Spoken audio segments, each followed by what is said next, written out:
Uma coisa que como pseudomúsica eu sempre achei fascinante são as loop stations, mas esse tipo de pedal geralmente é muito caro. Então, já que eu estava a fim de criar um novo projeto no meu portfólio e experimentar uma coisa nova no mundo da música, eu decidi ver se era possível desenvolver uma loop station através de programação.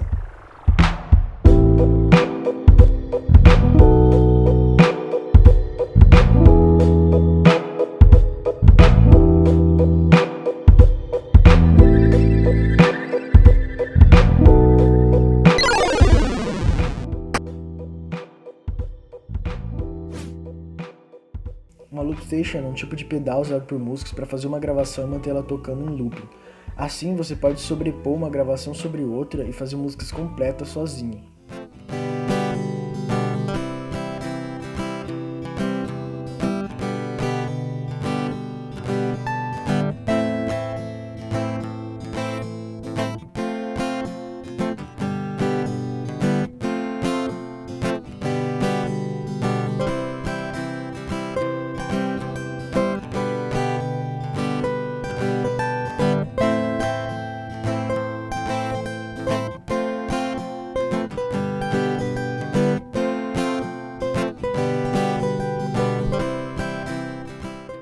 A característica da linguagem Python é o fato dela ter muitas bibliotecas.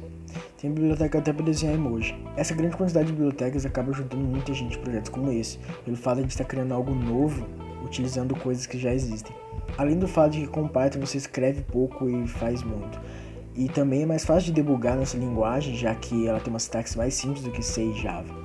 Uma loop station de verdade tem diversas funcionalidades além da que a gente está tentando reproduzir aqui. Mas por princípios de organização e de desenvolvimento, a gente vai começar construindo apenas o sistema de looping e reprodução e gravação. A primeira coisa que eu busquei para esse projeto foi um controlador de nossa loop station.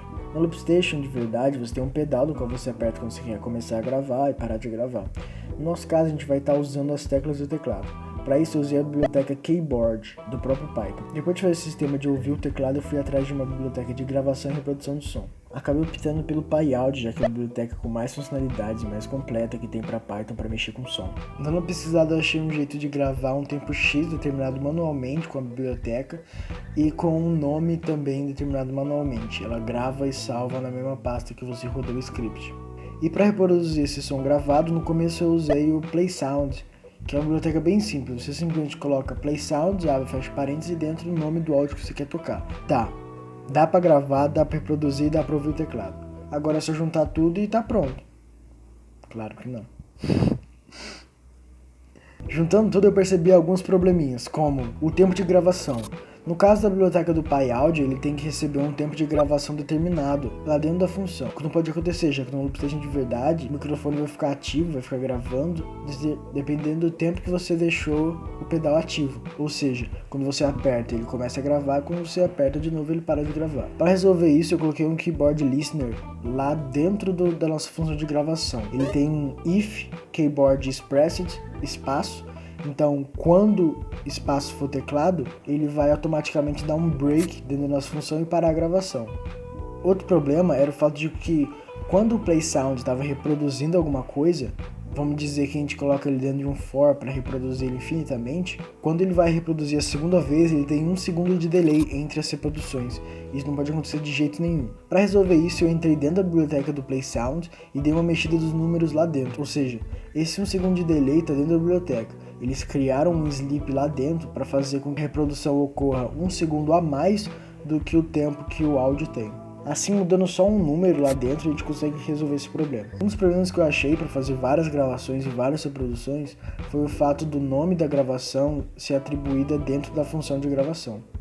Então, quando outro script fosse usar a mesma função, ele acabaria salvando o arquivo com o mesmo nome, isso daria uma baita confusão. Para resolver isso, eu substituí o parâmetro do nome por uma variável que seria recebida como parâmetro na função quando ela fosse chamada. Pode ser que você não entenda muito de programação e não faça ideia do que eu estou falando, mas eu basicamente disse assim: a função de gravação, quando você for gravar, você vai receber um nome, e esse nome vai ser o nome do áudio que você vai salvar. É assim que se explica a programação. Assim já tinha a função de looping funcionando. Ele gravava em cima da tecla A, quando pressionava espaço ele parava de gravar e logo depois ele começava a reproduzir em looping. Claro que isso não é exatamente o que uma loop station faz, A graça mesmo é você conseguir gravar, por exemplo, 5 áudios e deixar eles reproduzindo em looping. Então esse era o próximo passo. Uma das primeiras coisas que aprendemos no mundo da programação é que um script ele roda de cima para baixo, de linha a linha. Ou seja, se eu fosse tentar fazer 4 scripts, cada um sendo uma gravação e uma reprodução, o que ele faria seria gravar, reproduzir, parar, gravar, reproduzir, parar, e assim por diante até acabar todos os scripts. Mas o nosso objetivo aqui é manter uma reprodução enquanto a gente grava outra faixa de áudio. E pra falar a verdade, essa foi uma das partes mais difíceis, por causa que é muito diferente da programação que você começa aprendendo. Sendo assim, eu nunca tinha mexido em nada com multiprocessamento. Dando uma pesquisada sobre isso, eu acabei achando diversos modos de reproduzir o multiprocessamento dentro de Python. Então depois de dar uma certa ajeitada no programa, eu testei e tudo mais, e eu fiz o README do GitHub, que tinha ficado bonitão na época. Eu fiz uma logo pro README e quando eu comecei a olhar aquela logo, eu falei, putz, eu não vou deixar essa logo só no README, eu tenho que fazer uma interface gráfica. Então, no mesmo dia que eu fiz o README e postei o projeto no GitHub, eu comecei a pesquisar um pouco sobre tkinter, que é uma biblioteca interna do Python feita para fazer interfaces gráficas. E tkinter é o meu maior vilão, não tem como. É muito estranho do jeito que você programa nele. Não tem nada a ver com programação Python comum. Tipo, eu chamava a função e ou ela não rodava ou travava o programa inteiro e eu tinha que reiniciar o meu prompt de comando. Então quando eu aperto o botão ele vai rodar a função. Mas como eu disse, ó, ele começa a gravar, aí ele já travou já, não consigo mais pegar ele. E eu não sei o porquê, cara. Eu posso clicar espaço que ele não pega e eu não faço ideia do que fazer. E você não pode chamar as funções normalmente com parâmetros, por exemplo. Para você colocar um parâmetro, você tem que fazer outra função e dentro dessa função passar o parâmetro que você quer. É muito confuso, cara. Depois de passar algumas semanas estudando sobre tkinter, eu percebi que seria um pouco difícil passar a nossa plataforma lá pra dentro. Plataforma, como se fosse algo super difícil. Então eu decidi criar um quadro no Trello para conseguir organizar melhor as ideias. O Trello acaba sendo de grande ajuda no quesito de te manter focado e empenhado no projeto. Porque chega uma hora que você tá vendo tanto código todos os dias e vendo tanto bug que você pode se perder no que você está realmente fazendo. Essa organização ajuda na hora de saber, por exemplo, que bug você está consertando, que parte do projeto você está e assim por diante.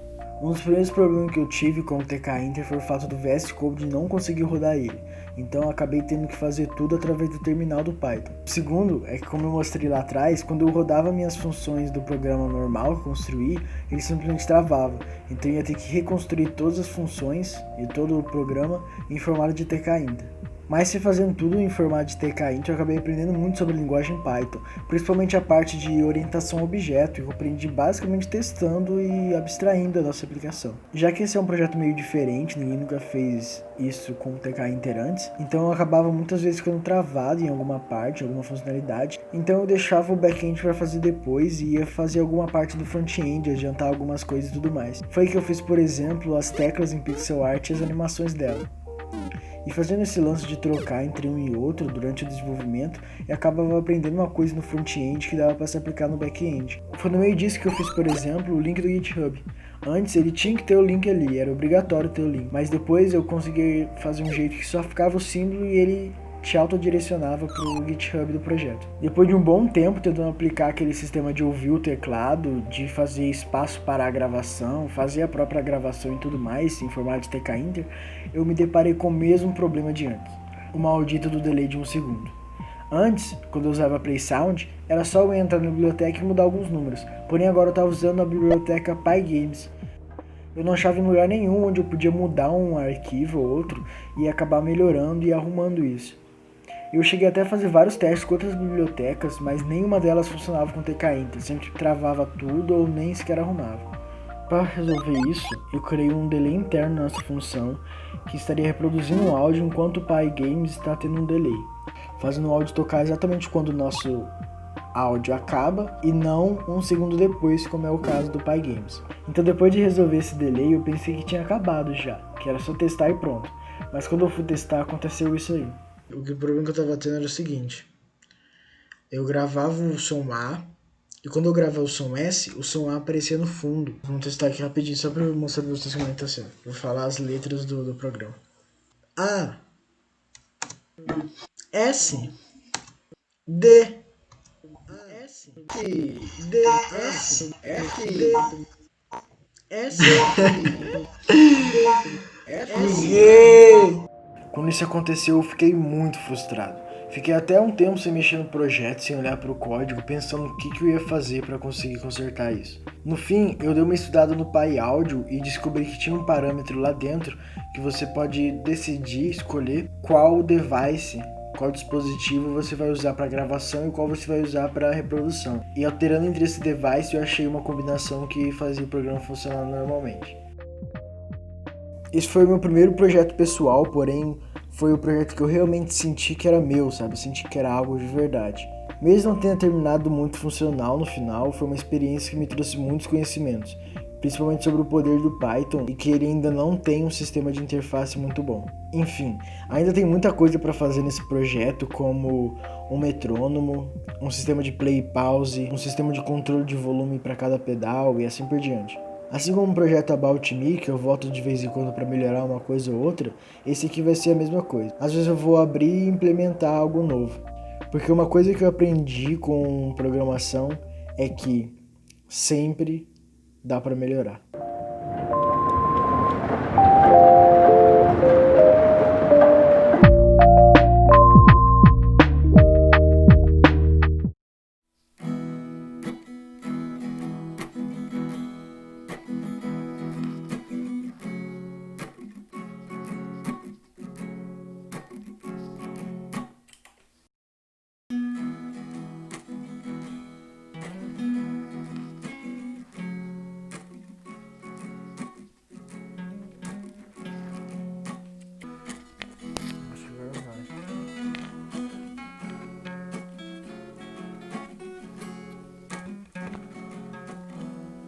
To say what is impossible and therefore God.